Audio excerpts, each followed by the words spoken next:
जी सुना तानी, अरे एगो बात कहे के बा। हाँ हाँ कहा, अरे कहा ना।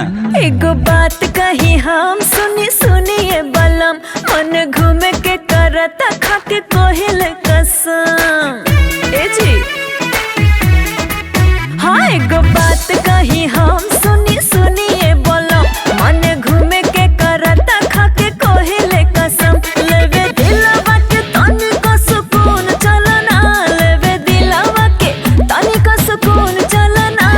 हो पिया जी पिया पिया पिया, ए हो पिया जी शहर देहरादून मनावे हनीमून चलना। ए हो पिया जी शहर देहरादून मनावे हनीमून चलना। हनीमून पे चले के बा का? अरे ये तो पहले मम्मी से पूछे के पड़ी।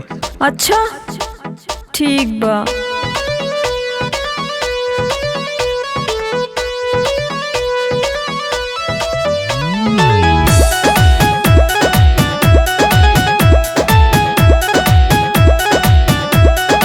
हनीमून पे जाए के बाद तनी यहाँ दर्द दिन माजी, सुनी मन बहलावे के बाद हर जाके घर से ला माजी।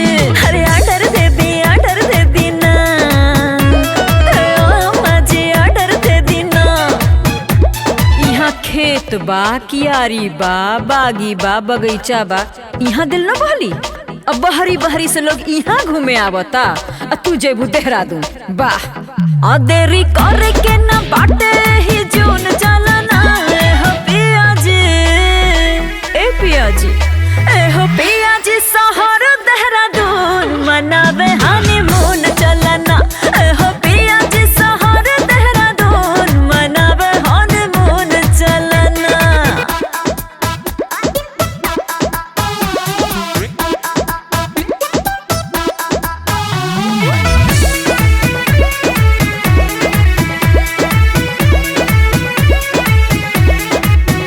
हनीमून पे जाता नी जा हमनी के दोनों परानी जी, कबले घर संभारी रहुआ ए बतिया हमरे मानी जी।